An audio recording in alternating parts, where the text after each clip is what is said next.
कहानी की शुरुआत होती है एक खूबसूरत और शांत गांव से, जिसका नाम था टुंग टुंग नगर। ये गांव चारों ओर से हरियाली, खुशबूदार हवाओं और हंसते खेलते लोगों से भरा हुआ था। इस गांव का सबसे प्यारा इंसान था टुंग टुंग साहुर, एक ईमानदार और प्रकृति प्रेमी किसान। टुंग टुंग साहुर का अपना एक बड़ा सा बगीचा था, जिसमें हर तरह के पेड़ पौधे और रंग बिरंगे फूल खिले रहते थे। हर सुबह वहाँ पक्षियों की चहचहाहट गूंजती थी। टुंग टुंग साहुर उन्हीं पेड़ों की छांव में बैठकर पक्षियों से बातें करता, फल खाता और प्रकृति में लीन हो जाता, जैसे उसका आत्मा और प्रकृति एक हो। सब कुछ शांति और सुख में बीत रहा था, लेकिन फिर कहानी में एक भयानक मोड़ आता है। एंट्री होती है एक खूंखार माफिया की, जिसका नाम था पुष्पा राज। पुष्पा का काम था पेड़ काटना और उनसे पैसा कमाना। उसके लिए पैसा ही भगवान था और उसके लिए वो कुछ भी कर सकता था। एक दिन पुष्पा की नजर टुंग टुंग साहुर के हरे भरे बगीचे पर पड़ती है। अगले ही दिन टुंग टुंग साहुर जब अपने बगीचे में पक्षियों के साथ बैठा होता है, तो दूर से ट्रकों और बुलडोजर की आवाजें सुनाई देती हैं। टुंग टुंग साहुर घबराकर बाहर जाता है और देखता है पुष्पा और उसके गुंडे कुल्हाड़ी और मशीनें लेकर खड़े हैं। टुंग टुंग साहुर, तुम लोग यहाँ क्या कर रहे हो? पुष्पा,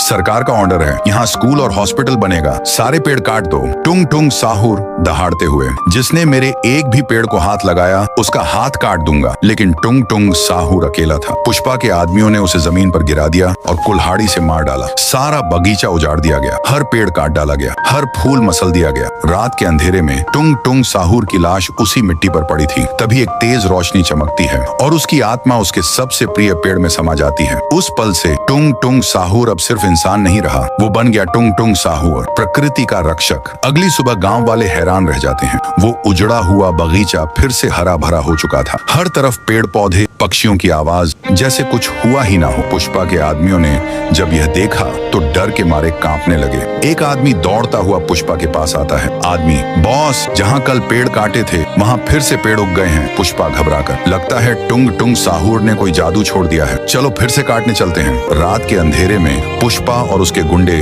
बगीचे में घुसते हैं। जैसे ही एक पेड़ पर कुल्हाड़ी चलाने लगते हैं, एक आदमी कांपते हुए, बॉस, ये पेड़ कुछ अजीब लग रहा है, जैसे हमें घूर रहा हो। तभी उसी पेड़ से एक डरावनी आवाज आती है, तुम लोगों ने प्रकृति से दुश्मनी ली है, अब तुम सबको इसका बदला मिलेगा। अचानक वो फिर रूप बदलकर टुंग टुंग साहुर बन जाता है और गुंडों को उड़ा देता है। पुष्पा डर के मारे अंदर दौड़ता है। वहाँ उसे अपने 2 आदमियों की लाश मिलती है। पुष्पा कांपते हुए, ये क्या हो रहा है? तभी पेड़ से एक चमकती रोशनी निकलती है और सामने आता है टुंग टुंग साहुर का आत्मा रूप। पुष्पा, टुंग टुंग साहुर, मुझे माफ कर दे, मुझे कुछ समझ नहीं आया। टुंग टुंग साहुर, तू सिर्फ पैसे देखता रहा, मैंने प्रकृति देखी थी, अब तू भी उसी में समा जाएगा। साहुर ने पुष्पा को श्राप दिया और वो बदल गया एक ऐसे सूखे पेड़ में जो कभी हरा नहीं होगा।